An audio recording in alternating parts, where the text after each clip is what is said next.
টাকা পয়সা ভিতার বাড়ি, জীবন গেলে সব রইবে হে পরি। সঙ্গের সাথী কেউ তোর হবে না, এই ভব নদী কেমনে হইবে পাহাড়। ওই একবার হরি বলো মন বাহারে বার, বেলা ডুবিলে হবে রে অন্ধকার। বেলা ডুবিলে হবে রে রাত্রি, সঙ্গে নাই তোর সঙ্গের সাথী। সঙ্গের সাথী কেউ তোর হবে না, ওই একবার হরি বলো মন রসনা, মানব দেহের গৈরব কইর না। এটা মাটিৰ ভাণ্ডৰ যেনেকে কোনো নিৰাপত্তা নাই, থংকে পৰিলে ভাঙি চিঙি চুৰমাৰ হৈ যায়। এটা মাটিৰ কলহ যিদিনাখন ভাঙি যায়, তাক আৰু পুনঃ গঢ়িব নোৱাৰি। গঢ়িবৰ কাৰণে এটা প্ৰক্ৰিয়া আছে। সি বহুকাল বছৰ আৰু মাটিত বিলীন হৈ হৈ হৈ মাটিত জিন গৈ মাটি হৈ যাব লাগিব, তাৰ পিছতহে তাক আকৌ গঢ়িব পৰা যায়। এই মনুষ্য জীৱনটো এটা পূৰ্ণ ঘট, কিন্তু ই মাটিৰ নিৰ্মিত। ই যদি ভাঙি যায়, খণ্ডিত খণ্ড হৈ যায়, ইয়াক পুনঃ গঢ়াৰ উপায় নাই। সি 84 নৰক যোনি ভ্ৰমি ভ্ৰমি ভ্ৰমি ভ্ৰমি ভ্ৰমি ভ্ৰমি ভ্ৰমি যদি উপজীব্য হয়, তেতিয়াহ'লে পুনৰ এবাৰ আকৌ মনুষ্য জন্ম তেওঁৰ জীৱনত প্ৰাপ্তি হ'বও পাৰে, নহ'বও পাৰে। সেইকাৰণে মনুষ্য জীৱনক কি বুলি কৈছে? দুৰ্লভ মনুষ্য জন্ম, সেনথৰে নপায় বা পুনু। আকৌ ইমান সোনকালে ইয়াক পাব বুলি আপুনি আশা নকৰাই ভাল। পাইছে কাৰণে মনুষ্য জীৱনৰ সাৰ্থক কৰ্ম আপুনি আপোনাৰ জীৱনত সাধন কৰি যাবই লাগিব।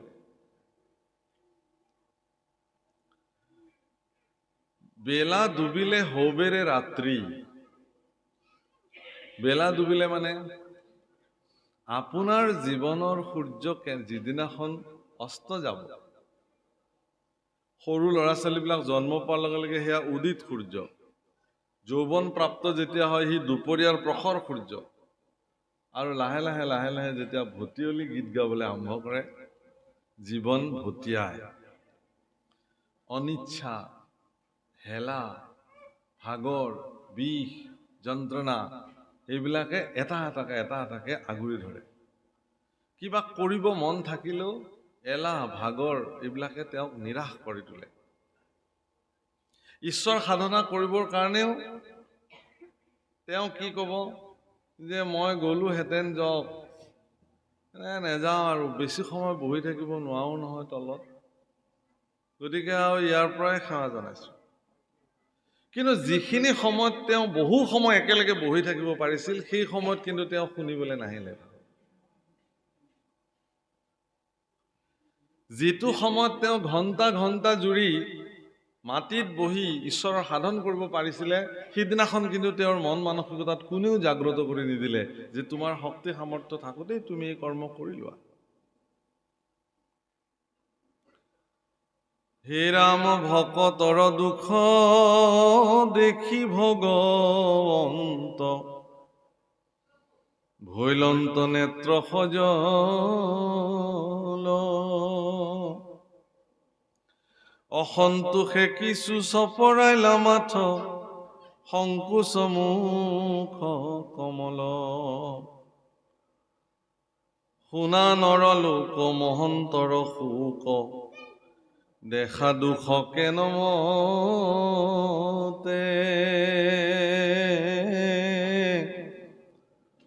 ধন জন যত জীৱন যৌৱন, জানা হবে অশাশ্বত।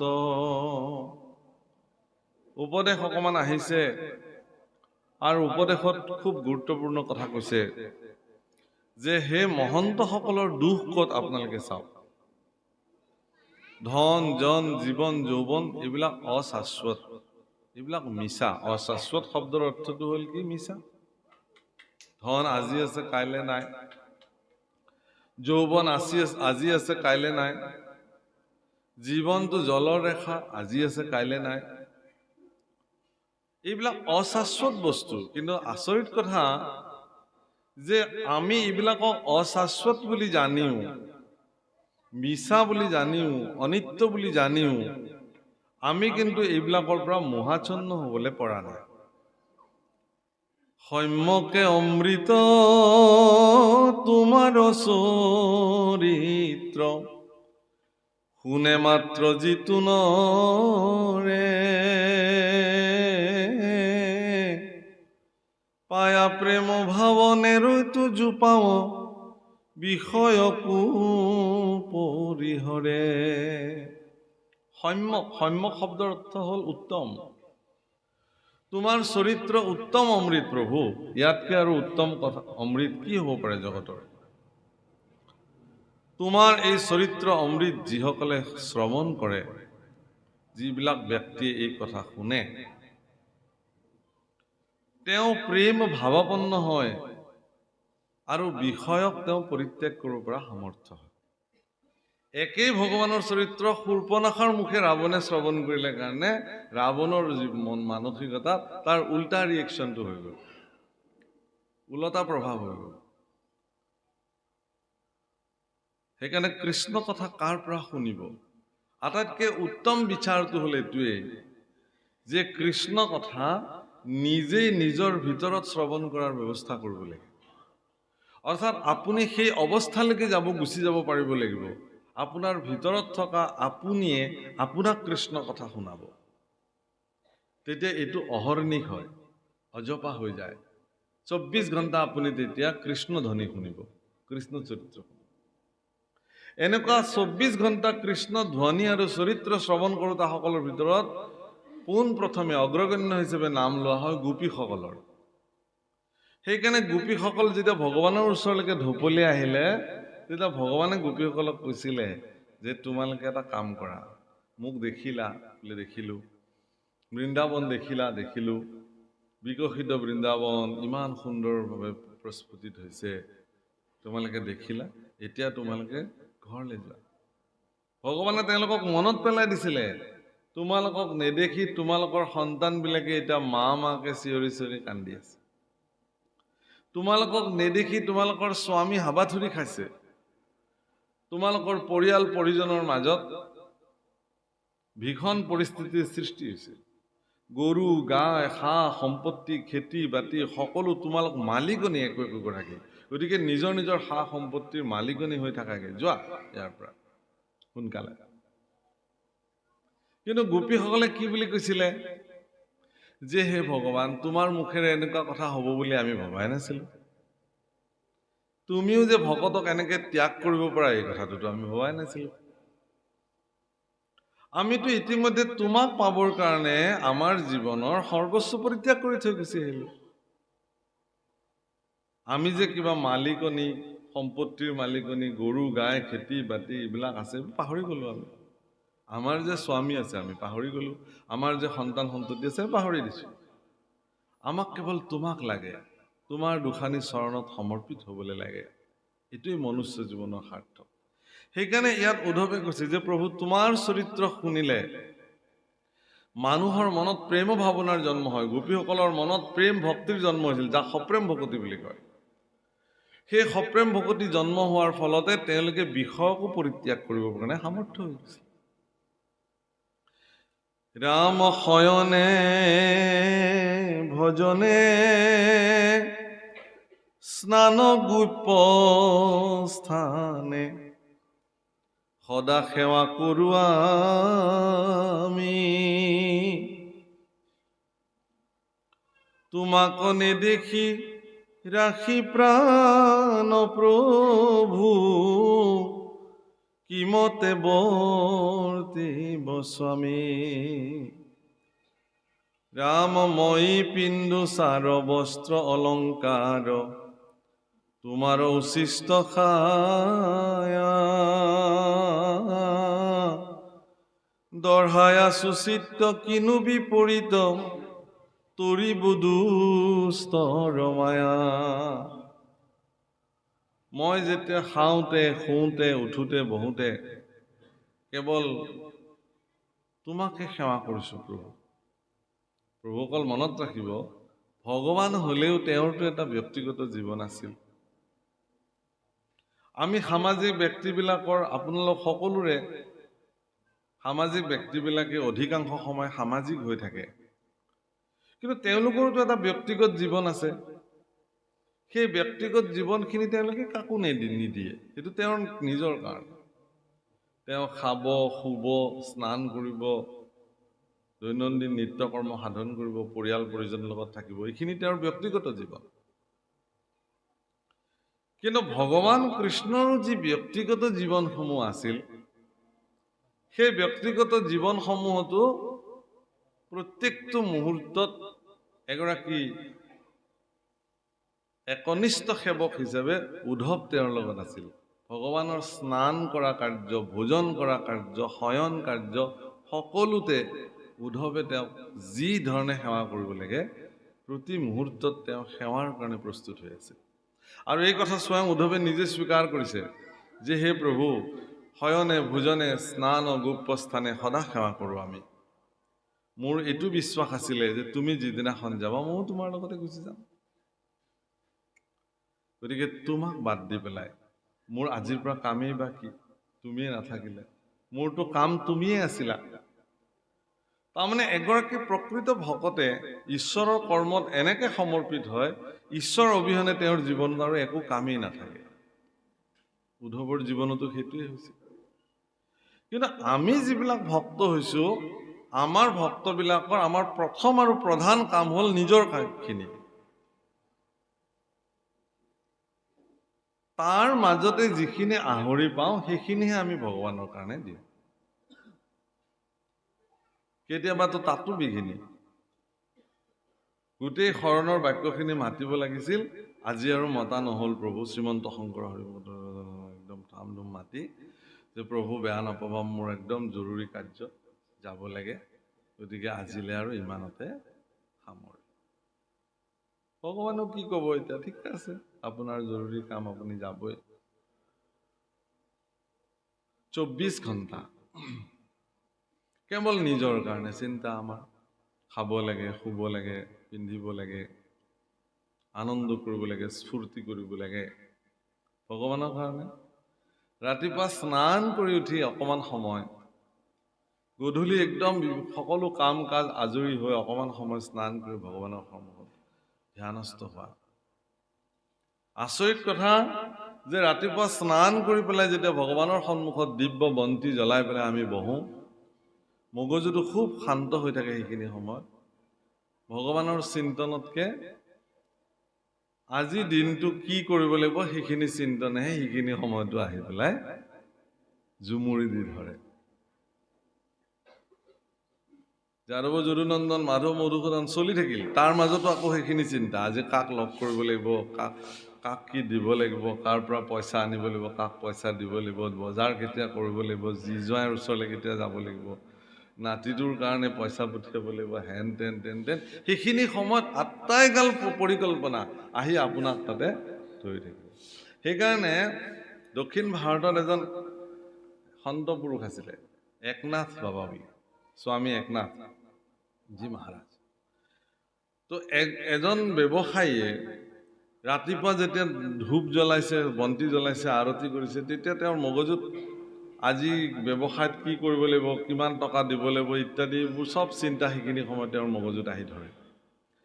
তেওঁ চিন্তা কৰিলে যে মইতো 24 ঘণ্টা কেৱল মোৰ বেপাৰখনক লৈ চিন্তা কৰি থাকোঁ।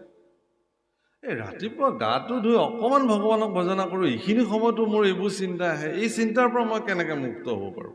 অকণমান সময়, সেই ভগৱান মোক উপায় দিয়া, যাতে মই অকণমান সময় বেলেগ একো চিন্তা নকৰাকৈ মই কেৱল খুব শুদ্ধ শান্ত চিত্তেৰে অকণমান সময়, 24 ঘণ্টা মোৰ দৈনন্দিন জীৱনৰ 24 মিনিট যদি মই 24 মিনিট নোৱাৰোঁ, 24 ছেকেণ্ড যদি মই তোমাক ভাবিব পাৰিলোঁ, বেলেগ একো নহয়। কোনোবাই দাবী কৰিব পাৰে যে মই পাৰোঁ, কিন্তু সেইটো কাৰ্যহে পৰিচয় দিব, সেইটো নিজে জানিব, বেলেগে নাজানে। তেওঁ চিন্তা কৰিলে যে একনাথ বাবাই কেনেকৈ দিন ৰাত ধ্যানস্থ হৈ থাকিব পাৰে। তেওঁ গুচি গ'ল তেওঁৰ ওচৰলৈ, গৈ ক'লে বোলে সেই বাবা বোলে, মই তোমাৰ ওচৰলৈকে এটা উপায় বিচাৰি আহিছোঁ। বোলে কি? যে আমিতো দিনটো 24 ঘণ্টা আমি 24 মিনিট সময়ো ভগৱানৰ চিন্তনত থাকিব নোৱাৰো। তুমি এই 24 ঘণ্টাই ভগৱানৰ চিন্তাত কেনেকে বিলীন হৈ থাকিব পাৰা? এই উপায়টো মোক লাগে। কেলে? বোলে ময়ো অকণমান ভগৱানৰ চিন্তা কৰিব খোজো তোমাৰ নিচিনাকে। একনাথ বাবা অকণমান সময় ধ্যানস্থ হ'ল হৈ কিনে ক'লে যে হে বৎস, তুমি আৰু এইবিলাক কৰিব নালাগে। কিহৰ কাৰণে? যে তুমি মাত্ৰ জীয়াবাই মাত্ৰ 30টা দিন পৃথিৱীত।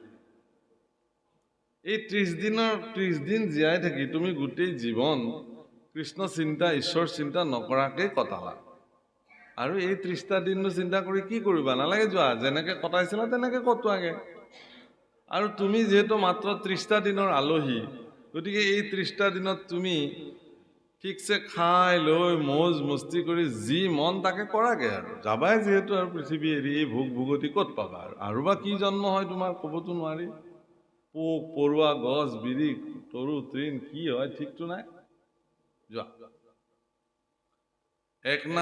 একনাথ বাবাৰ কথাটো অমুক বাক্য এগৰাকী সন্ত পুৰুষে কৈছে। তেওঁ একদম খুব বিষণ্ণ মনেৰে ঘৰলৈ উভতি আহিলে।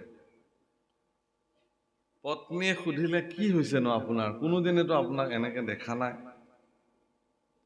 তেওঁ একো মাতা নাই, চিধা ৰুমৰ ভিতৰলৈ গৈছে, গৈ বহি আছে। পত্নীয়ে গৈ আৰু কাষতে কিবা ডাঙৰ ঘটনা ঘটিলে নেকি? টকা পইচা কিবা আমাৰ হেৰালে নেকি? কোনোবাই কিবা লৈ গ'ল নেকি? কোম্পানীত কিবা লষ্ট হ'ল নেকি? বেপাৰত কিবা বিসংগতি হ'ল নেকি? কি হৈছে কওকচোন? স্বামীয়ে কৈছে বোলে এনেকুৱা ধৰণৰ কথা কৈ কৈ তুমি মোক যি বিৰক্তি দিলা, এতিয়া মোৰ ওচৰৰ পৰা যোৱা, মোক অকণমান শান্তিৰে থাকিব। গোটেই জীৱন কেৱল এইবোৰে শুনিলো তোমাৰ, অকণমান আঁতৰি দিয়া। মাকে কৈছে যে দেউতাৰ কিবা এটা হৈছে বোপাহঁত, যাচোন যা সোধগে। কিবা ল'ৰাকেইটা আহিছে, দেউতা কি হৈছে তোমাৰ? কোৱা, আমাক কোৱা, আমি আছো নহয়। একো কোৱা তোমাৰ কি হৈছে? কৈছে যে মই মাত্ৰ 30 দিনৰ আলহী পৃথিৱীত। কোনে ক'লে? বোলে একনাথ বাবাই কৈছে। হয় নেকি? তেওঁতো যি কয় সেই বাক্য আজিলৈকে সকলো ফলি আহিছে। গতিকে এই 30টা দিন মই যিহেতু পৃথিৱীৰ আলহী, গতিকে এই 30টা দিন অন্তত মোৰ মতে মোক থাকিবলৈ দিয়া তোমালোকে।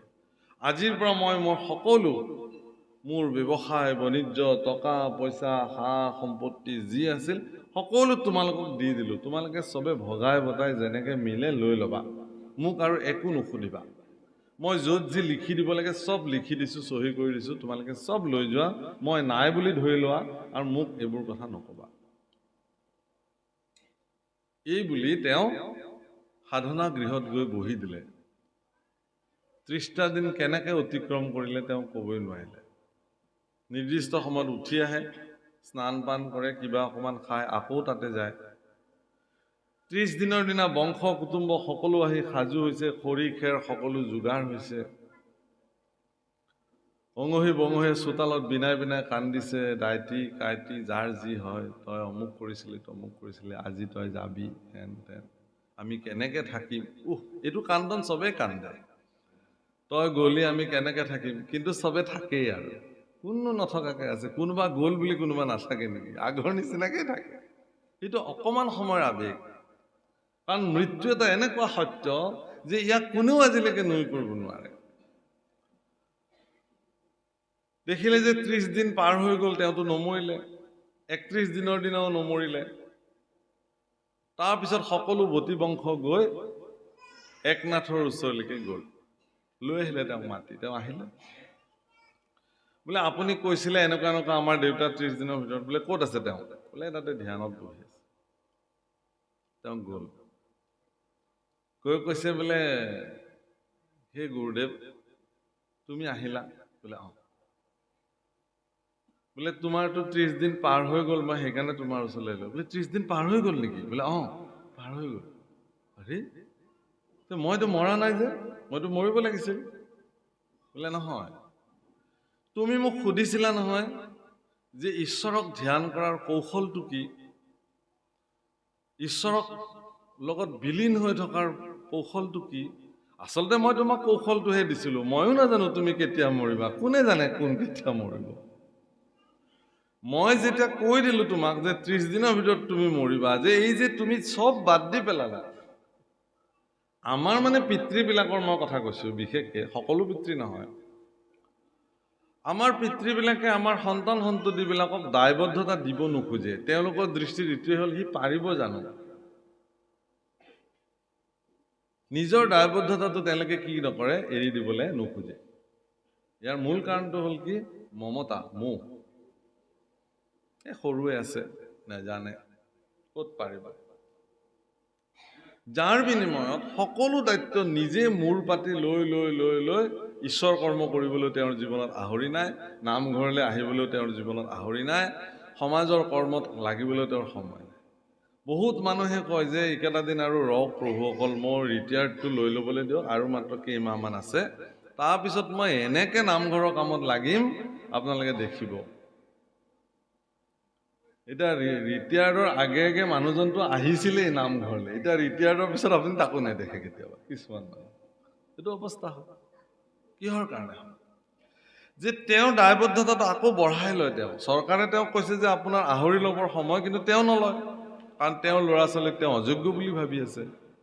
কিন্তু তেওঁ কাইলৈ পৰহিলৈ যেতিয়া ইহলীলাক সম্বৰণ কৰি গুচি যাব, তেওঁৰ ল'ৰা ছোৱালীয়ে কিন্তু সম্পূৰ্ণ দায়িত্ব গ্ৰহণ কৰিব। সেইকাৰণে হে প্ৰভুসকল, মানুহে ইয়াত কৈছে সেইকাৰণে যে মই এই কথাটো দঢ়াই আছো যে তোমাৰ চৰণ সেৱা কৰিছো কাৰণে মোৰ এই মায়াৰ প্ৰভাৱৰ পৰা মই নিজক মুক্ত কৰিব পাৰিম। এই চিন্তাটো মোৰ মনত দৃঢ়তাৰে আছিলে ভগৱান। ইয়াত সেইকাৰণে কৈছে, ৰাম জ্ঞানী গণে দুখে ইন্দ্ৰিয় কদমি, কাম ক্ৰোধ মোহ জিনি, যিটো ব্ৰহ্মপদ পাৱৈ প্ৰভু পুনু, তাহাৰো আছে বিঘিনি। জ্ঞানীগণে ইন্দ্ৰিয়ক দমন কৰি অত্যন্ত কঠোৰ সাধনাৰে ঈশ্বৰ সাধনা কৰিবলৈ যায়। ব্ৰহ্মপদ প্ৰাপ্তি হয়, তাৰপিছতো তেওঁলোকৰ বিঘিনি আহে। কিহৰ কাৰণে? যে তেওঁলোকে যেতিয়ালৈকে ভক্তি জীৱনত প্ৰাপ্তি নহয়, মুক্তি প্ৰাপ্তি হ'ব পাৰে। বাপসকল, যে জন্ম মানেই বন্ধন নহয় আৰু মৃত্যু মানেই মুক্তি নহয়। কিন্তু গোস্বামী তুলসীদাসে তেওঁৰ ৰামচৰিত মানসত লিখিছে, ঈশ্বৰ অংশ জীৱ অবিনাশী, অমল চেতন। অৰ্থাৎ তেওঁ ক'ব খুজিছে এইটোৱেই যে আমিবিলাকে ভাবোঁ যে আমি জন্ম হ'লো মানে বন্ধনত পৰি গ'লো, কিন্তু পৃথিৱীত এনেকুৱা সত্তা আছে যি জন্মৰ পিছতো পৃথিৱীত বন্ধনত থকা নাই। তাৰ একমাত্ৰ উদাহৰণ হ'ল মহামুনি শুকদেৱ। শুকদেৱৰ জন্ম সময়খিনিত ভগৱানে মায়াক নিষ্ক্ৰিয় কৰি ৰাখিছিল পৃথিৱীত।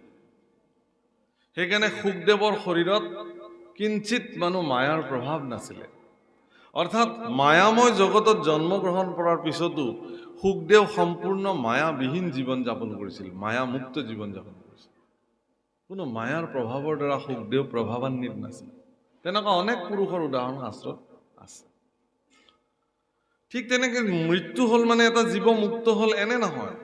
মুক্ত কেতিয়া হ'ব? যিদিনাখন তেওঁ নিজৰ স্বৰূপ চিনিব, মই কোন। এই চিন্তাটো যিদিনাখন ফলৱতী হ'ব, তেওঁ পৰিণাম হিচাপে তেওঁ মুক্তি লাভ কৰিব সেইদিনাখন। কিন্তু এই মুক্তিও জীৱনৰ সৰ্বশ্ৰেষ্ঠ নহয় বুলি কৈছে। এই মুক্তিও জীৱনৰ সৰ্বশ্ৰেষ্ঠ নহয়। তেতিয়াহ'লে কি সৰ্বশ্ৰেষ্ঠ? কি? ভক্তি।